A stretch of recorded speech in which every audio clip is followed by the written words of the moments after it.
Imhotep Bekane FR, soyez les bienvenus sur le plateau de l'Académie de la culture noire kémétique, le père Ankh Mtouti. Aujourd'hui, nous nous retrouvons encore avec vous pour une discussion, une présentation d'une émission qui va jeter un regard sur la différence entre la vie en Europe et la vie en Afrique. C'est-à-dire combien cette forme de sodomisation mentale et psychologique que souvent nous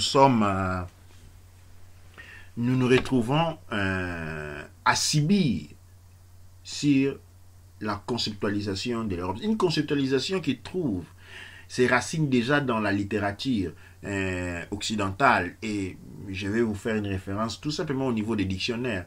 Prenez votre dictionnaire et trouvez combien de fois est négativement utilisé les mots noirs. Journée noire, peine noire, fin noire, une situation noire. Cette exaspération sur l'emploi du mot noir haït et comporte des implications psychologiques dramatiques au point où l'homme noir ne sait pas s'accepter, ne sait pas s'apprécier, au point où on est pratiquement forcé à jeter tout ce qu'on a comme valeur, comme richesse pour venir vivre, faire l'esclave chez les autres. Jadis, les esclaves, ça allait se prendre en Afrique. Aujourd'hui, les esclaves viennent volontairement. Si je dois mettre l'accent sur l'histoire que l'Europe a toujours récité des commerces transatlantiques de l'esclavage, l'Europe n'avait pas les moyens technologiques pour pouvoir mettre sur pied un commerce transatlantique parce que souvenez-vous que le monde arabe était beaucoup plus puissant que le monde occidental. Le monde arabe était beaucoup plus intelligent, avancé que le monde occidental. L'Occident, quand arrive en Égypte, sur Kemet, ils ont trouvé non les Noirs, mais les Arabes. Parce que les Arabes avaient déjà pris cette place-là. Et les Arabes qui avaient une supériorité technologique avancée d'intelligence par rapport aux Occidentaux n'avaient été capables d'organiser des razzias. On attaquait des villages faibles. On volait les enfants, les femmes et les hommes pour l'esclavage. À majeure raison l'Occident qui était beaucoup plus faible que le monde arabe, vous arrivez à faire un commerce transatlantique? Non. S'il y a quelque chose que l'Occident a été puissant, il faut reconnaître, c'est dans l'art de mentir. Quand on dit « ment comme il respire », ça c'est un terme que nous devons le reconnaître. Ils ont tellement menti au point où ils se sont mentis et même ils ont commencé à croire à leurs propres mensonges. Si nous pouvons parler de l'esclavage transatlantique, c'est maintenant que ça est en train de se produire, mais elle est volontaire. Les déplacements en masse de grandes quantités d'esclaves venus d'Afrique pour venir travailler en Europe pour zéro, c'est maintenant, c'est pendant l'époque contemporaine qu'elle est en train de se faire. Les fameux bateaux qui transportaient les esclaves, ça ce sont des aventures, elles se passent à Lampedusa.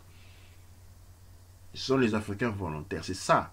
Si dans le monde noir, nous devons parler du commerce transatlantique de l'esclavage, c'est celle qui est en train de se passer pendant les années 2000. Parce que celle que l'Occident rencontre, c'est de l'histoire. Ils ont tout gonflé. Elle n'a jamais eu lieu. Elle n'a jamais eu lieu. Ce n'est pas tous les peuples noirs qui avaient été vaincus par l'esclavagisme. Ceci nous porte tout droit à raisonner. Et aujourd'hui, nous sommes avec le cas Nebjedef Ra pour aller dans ce discours-là. Les sentiments noirs par rapport à l'esclavage qu'on nous raconte. En extrampolant par exemple que l'Europe était sous esclavage arabe. Ça, on n'en parle nulle part. Les mots esclave vient du mot slave. Parce que c'était les Slaves, les peuples slaves qui étaient chaque fois sous domination. Et pourquoi on a connu le mot esclave? Quand on dit l'esclavage n'était pas pratiqué en Afrique, on dit non, mais il y avait des esclaves. Non, nous, on n'avait pas d'esclaves. Si on avait un peuple en Afrique qu'on appelait les Moïbondo, qu'on avait dominé, on l'appellerait des Moïbondo. Il n'y a pas eu d'esclavage en Afrique, tout simplement parce qu'on n'a pas un peuple qui s'appelle des Slaves qui avait été soumis par les autres. Une expérience complètement occidentale. Mais on n'en parlait plus. Au point où aujourd'hui, quand on parle des esclaves, on veut vers des noirs. Mais nous ne sommes pas des slaves.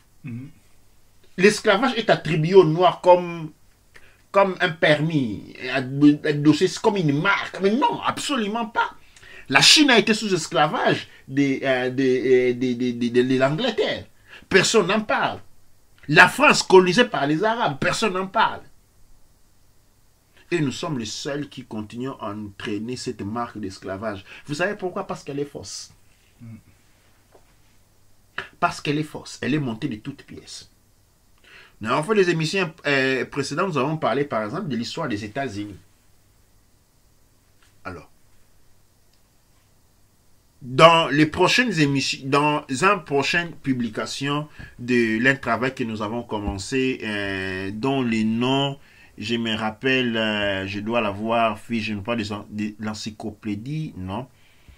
Nous avons fait un travail dernièrement que nous avons produit. Je vais chercher les noms rapidement. Là, les noms m'échappent. Je ne vois pas les noms. Sinon, j'allais dire les noms. Disons, la prochaine qui va sortir va parler de la planète noire. Ok? Et là, nous allons rentrer dans les profondeurs pour expliquer, remettre la dignité au peuple noir. C'est-à-dire, nous devons réaliser que sur cette planète, nous avons été les premiers. Quand on parle, là je retourne sur un autre point encore, on démystifie certaines choses. Tout te dit que non, l'humanité est née en Afrique. L'humanité est née en Afrique. Il n'y a pas plus idiot que c'est ça. Parce qu'il faut savoir que les plaques terrestres se sont déplacées, sont séparées il n'y a pas trop longtemps. Il y a 600 000 ans, il n'y avait pas d'Afrique. Il n'y avait pas d'Europe, il n'y avait pas d'Amérique. Il y avait les Gondwana, une grande masse. Et l'humanité avait déjà commencé avant disons, la séparation des plaques. Et comment tu peux dire que l'humanité est née en Afrique? Non, on dit elle est née à l'Afrique du Sud et puis elle a émigré en Afrique du Nord. Comment tu peux dire ça? Sur quelle base? Avec les données d'aujourd'hui. Il faut prendre en compte le déplacement des masses, le déplacement tectonique, pouvoir avoir les tremblements de terre, pouvoir avoir déplacé des choses d'un côté à un autre, des éboulements. Quand il y a un effondrement des plaques, il y a eu pour détruire les Gondwana, pour séparer les Gondwana, il y a eu des grands mouvements sismiques. Et sûrement des choses ont bougé par des kilomètres. Des os qui étaient en amont se sont retrouvés en aval. On a ça avec un petit tremblement de terre. Les maisons qui étaient à 100 km se retrouvent de l'autre côté. Comment pouvons-nous tracer cela? Non, c'est pas des mensonges. Et non, c'est pas des erreurs, ce sont des mensonges rencontrés sciemment. Pourquoi? Parce qu'en disant que l'humanité est née en Afrique, on voulait dire que vous, Noirs, vous ne devez que vivre là. Parce que c'est là que vous êtes nés. On vous connaît les droits d'être les premiers, mais c'était là. Non. Nous vivons sur la planète noire. Et le peuple noir a existé dans tous les coins. Nous avons colonisé tous les coins du monde. Longtemps avant l'apparition de toute autre race. Pendant très longtemps, sur Terre n'a marché que les Noirs. Et en parlant de cette histoire où la source de l'humanité, c'est en Afrique, en fait, on vous arrache les restes du monde, on vous laisse une petite coin. Pour nous limiter. On vous limite, on dit ça, c'est pour vous. Parce que l'origine de l'homme, c'est là, donc vous, c'est pour vous. Tout ça, ce n'est pas pour vous. Ça, c'est ça les mensonges. On crée des races intermédiaires. On parle des Indiens, des Amérindiens. Mais les Amérindiens, c'est une race intermédiaire. Ce sont les enfants nés des Noirs qui habitaient l'Amérique et des Asiatiques. Regardez leur visage. Regardez leur culture. Faites des enquêtes de leur culture. C'est une culture complètement noire. Le chamanisme était pratiquement noir. On veut parler des Indiens d'Amérique pour cacher le fait que c'est toi été le plat de New York City. Il y a des documents qui appartiennent à une grande famille noire de l'époque qu'on a éliminé. Et puis on a inventé une histoire pour laquelle il y a eu l'esclavage, pour convaincre les Noirs aux États-Unis qui ont été achetés de quelque part et portés là-bas, donc c'est pas leur terre. Or ils ont été trouvés là, on a changé l'histoire. C'est une manipulation. Une manipulation. L'Afrique n'a jamais été battue, l'homme noir n'a jamais été battu, nous avons été mentis. Nous ne sommes pas des Africains. Nous avons été confinés en Afrique. On nous a mis une étiquette pour nous contrôler. Exactement. Continuez à affaiblir l'animal. Affaiblissez-les. Affaiblissez-les. Un lion, pour l'affaiblir, il faut comprimer son périmètre de mouvement. Et de la grande planète noire, on nous a confinés dans un continent noir. Et on a continué. Et puis on a dit c'était pour vous l'Afrique. Après, l'Afrique du Nord a été habitée par les peuples arabes qui naissent d'une autre fusion. Et puis les peuples arabes la Moyen-Orient. Ça c'est la terre des peuples bantous. Les bantous sont originaires du Moyen-Orient et ce qu'on appelle aujourd'hui le Pakistan et l'Inde. C'est ça les terres d'origine des bantous. Donc c'est un peu le même jeu qui est en train de se passer actuellement. Donc on vend aux Africains le fait de la vie occidentale, le travail à l'Occident.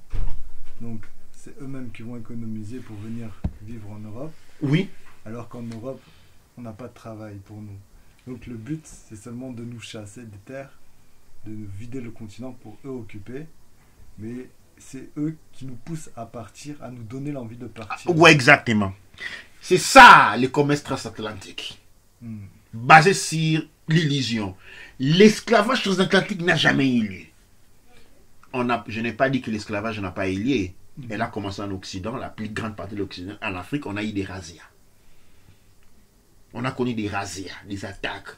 C'est vrai, des royaumes qui ont été affaiblis et puis détruits complètement. Oui. En Afrique, on a connu plutôt des holocaustes où on a tué tout le monde. Mais les grands trafics dont on parle, et ces petits nombres de personnes qui ont été mis dans des bateaux pour être amenés en Europe n'ont pas survécu. Les traumatismes et ces voyages étaient tellement enchaînés. Quand ils sont nombreux sont morts, la plupart sont morts. Quand ils sont venus en Europe, en Occident, ils ont succombé par les traumatismes de ces voyages. Et ceux qui ont survécu ont été absorbés de la population noire locale. Et donc, ça n'existe pas de descendants d'esclaves. Les surplus des esclaves qui sont arrivés en Amérique, comme je disais, de l'Afrique, et pas seulement de l'Afrique, parce que les esclaves n'ont pas été seulement pris. Les razzias occidentales et asiatiques ne se passaient pas seulement en Afrique. C'était partout où les Noirs vivaient. Ça, c'est la vérité. Ça dit c'était partout où les Noirs vivaient. C'était pas seulement en Afrique. Et ce surplus a été réabsorbé. Et donc, aujourd'hui, nous ne pouvons pas absolument parler des descendants d'esclaves. Ce qui est plutôt nécessaire ici réaliser, c'est réaliser que nous avons été trompés pendant trop longtemps. Nous avons été trompés pendant trop longtemps. Et nous devons maintenant nous raffermir et prendre considérer les autres alternatives que la vie nous offre. Parce que la vie qui nous a été donnée a été basée sur des mensonges. Maintenant que nous nous rendons compte de ces mensonges, nous nous en délibérons, nous devons nous poser la question, quels sont les autres chemins à explorer que cette existence de liberté nous offre. Mais nous devons, avant cela, nous concentrer sur certains points. Les peuples noirs n'est étranger nulle part. Il n'y a aucune personne sur cette terre qui puisse nous dire que voilà, ici vous êtes étranger. Non. tous pour être venus après. Tous sont venus après. Et nous avons contrôlé, nous avons été partout sur le monde avant l'arrivée de tous les autres races. Ce n'est pas Trump, le blanc né d'hier, qui va venir nous raconter, ou le président qui est... Non, non, non. L'Afrique, nous sommes rentrés en Afrique comme point d'exil. Nous avons été exilés en Afrique. Exilés en Afrique. Parce que on nous a enlevé d'autres parties de notre terre. Donc c'est comme un refuge. Un refuge. Un refuge. Aujourd'hui, on voit la présence occidentale. C'est-à-dire qu'il fallait nous amoindrir. Il fallait nous détruire petit à petit. Et pendant qu'on était en train de le faire, il fallait quand même nous limiter notre périmètre de mouvement. Et c'était l'Afrique.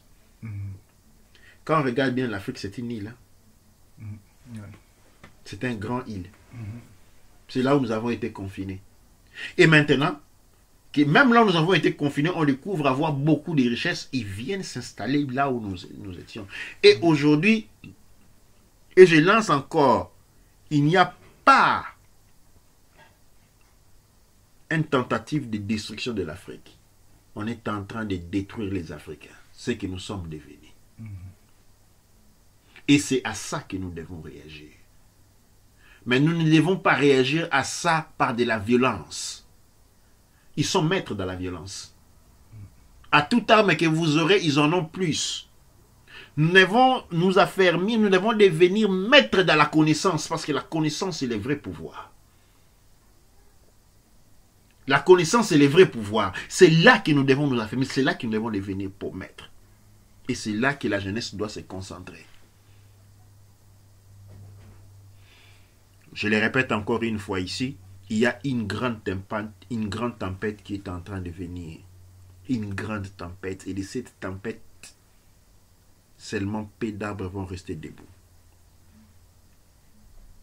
Notre monde, le monde noir, a été tellement contaminé, tellement détruit, que nous avons beaucoup des arbres qui en réalité ne sont que des carcasses. À l'intérieur, ils ont été complètement consommés.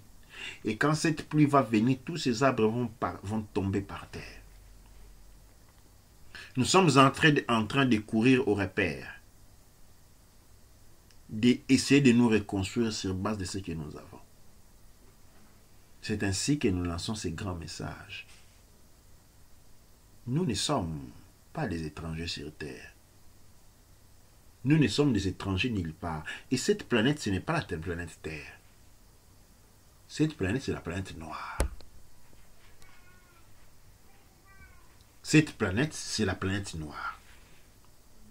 Et je vais vous dire pourquoi je l'appelle planète noire. Dans la tradition noire, quand un homme et une femme deviennent adultes et qu'ils décident de vivre leur vie ensemble et qu'ils ont pris leur premier enfant, on l'appelle l'homme et la femme prennent aussi l'enfant, le nom de l'enfant. On l'appelle les papas d'eux, la maman d'eux. Mais quand le deuxième fils vient, c'est pas qu'on va mettre le nom, on va changer au nom du deuxième fils. Non, non, non, non. Le nom du premier fils absorbe tout ce qui vient après. On continuera toujours à appeler l'homme par rapport au premier fils et la maman toujours par rapport au premier fils ou à la première fille, ainsi de suite. Cette planète s'appelle planète Terre parce qu'elle a enfanté nous comme premiers. Peu importe combien d'enfants vont venir, rouge, jaune, chocolat, violet, mauve, toutes les couleurs de la Terre. Et vu que nous avons été les premiers à être enfantés par cette Terre porte notre don. Et donc c'est la planète noire. C'est la planète noire. Dans le guide kémétique pour les nouvelles ères, l'âge de l'or, ceci va constituer notre troisième chapitre, la planète de notre troisième volume, c'est la planète noire.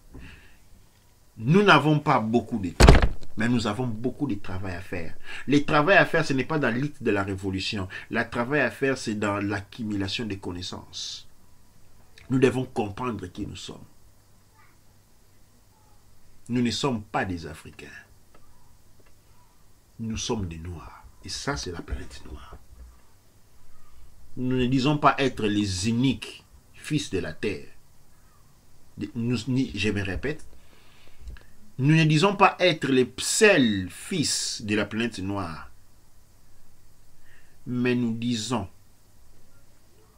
être les premiers nés de cette planète. Et par conséquent, cette planète porte donc notre nom. Et ce nom, c'est la planète noire. D'où en est-ce qu'est-ce que tu en penses, Jedef?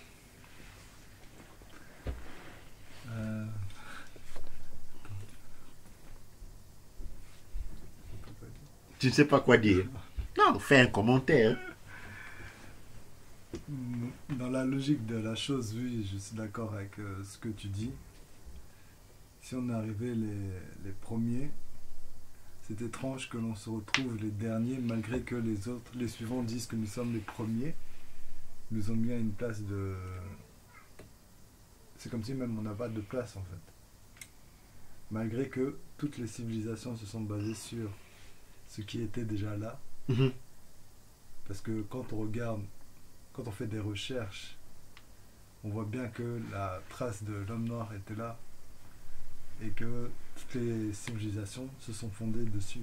Absolument. C'est, je crois, le docteur Rachidi qui a écrit un livre justement à ce sujet-là.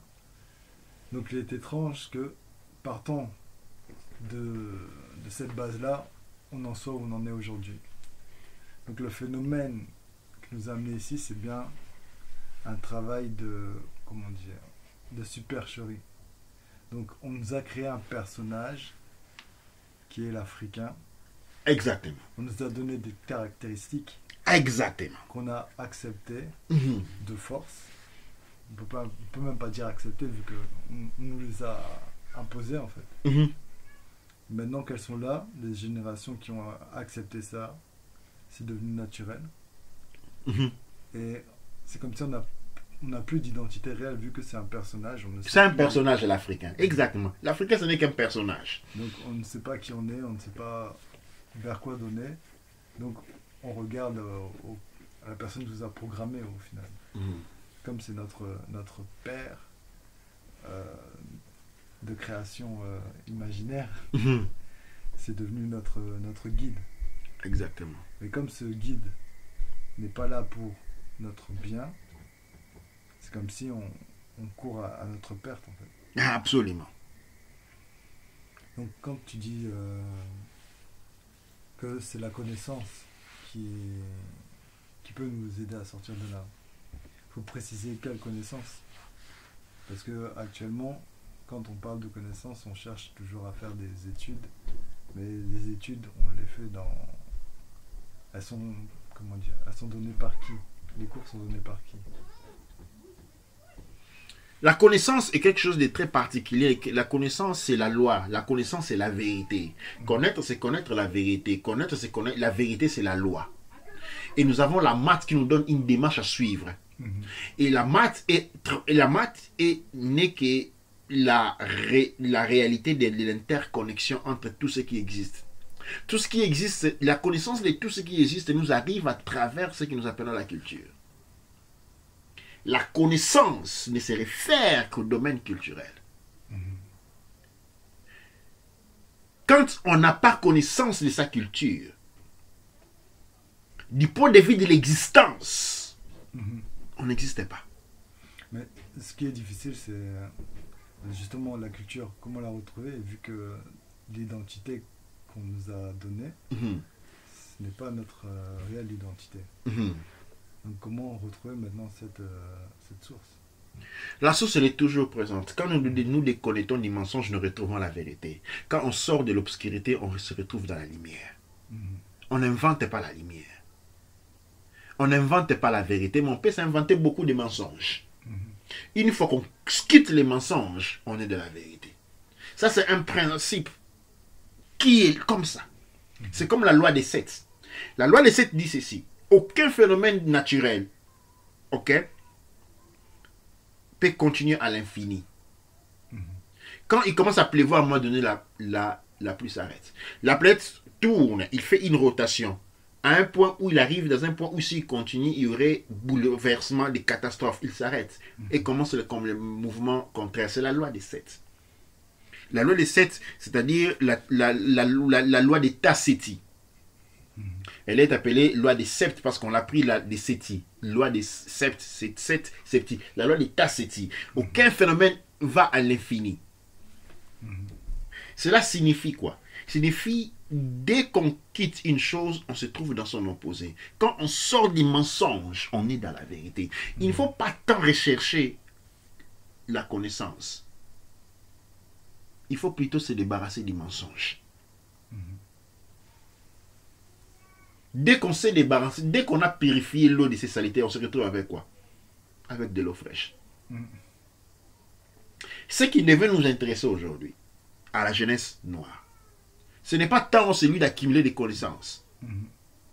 Parce que quand on est plein, à un moment donné, on ne peut plus rien mettre. Un verre rempli, c'est un verre rempli, on ne peut plus rien mettre. C'est plutôt un processus de recyclage. On doit se débarrasser d'eux, plutôt que continuer à accumuler. Et c'est dans cette optique de l'académie on est en train de travailler. Pour se débarrasser d'eux, il faut voir si justement ce qu'on voit chez les autres, si on le retrouve chez nous. Ça veut dire que c'est pas la vérité alors. Absolument pas. Débarrasse-toi de tout ce que tu vois des autres et tu vas te retrouver tout ce qui est toi, ce que tu es toi-même. D'accord. Doigt de nature. Doigt de nature, et c'est en ces mots que nous vous laissons. Partagez beaucoup ce genre d'émissions. Et nous vous invitons à avoir des ateliers de connaissances. Nous devons avoir ce qu'on appelle des motivateurs de connaissances. Comme je dis, n'apprenez pas les connaissances dans les termes d'accumulation, mais prenez connaissance dans les termes de recyclage. Recycler, c'est-à-dire nettoyage. Rentrez dans votre camp, c'est que vous rentrez dans votre maison, vous prenez tout ce que vous n'utilisez pas et tout ce qui a été abîmé, vous jetez. La maison, elle respire. Vous avez de l'espace pour quelque chose de nouveau. Et vous vous retrouvez, vous êtes à l'aise, vous pouvez marcher, sinon il faut sauter sur des choses avec des risques de vous faire mal. Nous avons appris beaucoup dans le monde. Nous connaissons beaucoup, même beaucoup de choses inutiles qui nous occupent l'espace au point où nous sommes même plus en mesure de réfléchir droitement. Au point où des choses les plus normales se passent devant nous, ne sommes pas en mesure de reconnaître. Comme j'ai dit, on vote, si on a un président élu et qu'on est le peuple et que le peuple est souverain, alors ils ont de retirer la souveraineté. Non, on se laisse se mettre sous tête, on se laisse dominer pendant 40 ans, 50 ans par les mêmes personnes, les mêmes familles. Pendant que pourquoi? Parce qu'on est plein de choses. On doit commencer à nous recycler, jeter toutes les choses. On doit se débarrasser de ce qui n'est pas nous. Et ce qui n'est pas nous, vu que nous avons subi pendant trop longtemps, depuis les Hittites, il y en a trop de saletés. Il y a trop de saletés. Même moi-même qui je vous parle, j'ai encore beaucoup de saletés. Chaque jour, je travaille à... Et plus je jette tout ça dehors, plus je me sens léger. Plus je me sens léger. Et donc, je vous invite sincèrement à créer des clubs de connaissances, de recyclage. Nous devons nous poser des questions. Et en vitesse. Qui sommes-nous? Et moi, je vous réponds un élément de réponse. Nous sommes les premiers fils des Gondwana de la planète noire. Nous sommes les premiers fils de Gondwana. Gondwana, c'est quand la plaque terrestre était... Quand la plaque de cette planète était toute intacte. Il n'y avait qu'un seul continent. Nous sommes les premiers fils. Nous étions là avant la Lune. La Lune, tous le savaient maintenant, c'est un astre venu de notre système. Il n'existait pas là. Puisque nous sommes nés des Amon, avant qu'ils deviennent rats, nous sommes noirs. Et par conséquent, notre naissance est liée à cette planète. Notre existence est liée à cette planète. Et il n'est que juste que cette planète soit appelée la planète noire. Laissez cette information pénétrer en vous. Laissez-la parcourir à travers vos différentes veines. Changez votre perception du jour. Une belle journée, c'est une journée noire. Parce qu'on est sur la planète noire. Une bonne affaire, c'est une affaire noire. Parce que nous sommes sur la planète noire. Une belle femme, c'est une femme noire. Parce que nous sommes sur la planète noire. Un bel homme, c'est un homme noir. Parce que nous sommes sur la planète noire. Une bonne chance, c'est une chance noire. Parce que nous sommes sur la planète noire. Une pluie douce et légère, ou à un bon parfum, est une pluie noire. Je n'invite pas à dire qu'une mauvaise journée, c'est une journée blanche. Au plus, on dit une journée blanche, c'est une journée dans laquelle on n'a rien fait. Hein? Quand une journée blanche, une feuille blanche, on n'a rien fait. Syndrome de la page blanche. Un syndrome de la plage blanche, c'est quand on ne fait rien. C'est-à-dire, une journée blanche, c'est une journée de repos où on n'a rien fait. On n'a pas travaillé, c'est une journée blanche. Une pluie blanche, c'est une pluie qui peut-être que vous avez ratée. Vous n'avez pas vu, c'est quelque chose qui vous n'apporte rien à vous. C'est quelque chose qui est blanc parce qu'on n'a pas construit dessus. Okay, non? Donc, je n'invite pas à la négativisation de quoi que ce soit. Mais j'invite à la valorisation de ce que nous sommes. À la valorisation de ce que nous sommes. Et pour arriver à ces points-là, nous devons nous dégager des mensonges qui nous ont été racontés pendant trop longtemps. Nous ne sommes pas là à chercher à faire des victimes, ni à chercher revanche. Nous ne sommes loin de tout cela. Nous sommes seulement dans une dynamique d'avoir touché les fonds. Et comme l'on dit, une fois qu'on a touché le fond, on ne peut que remonter. Et là, nous sommes en train de remonter. Doua Netcher, Doua Amonra, Doua Neb Ercher. Nous retournons vers le Créateur, encore une fois, qui dispense toute cette clarté, cette lumière, et disons, Amasu Empa Emra Sangsu, Emenra Empa Emra, Aou, Kouaoura, Manketipa, Erura.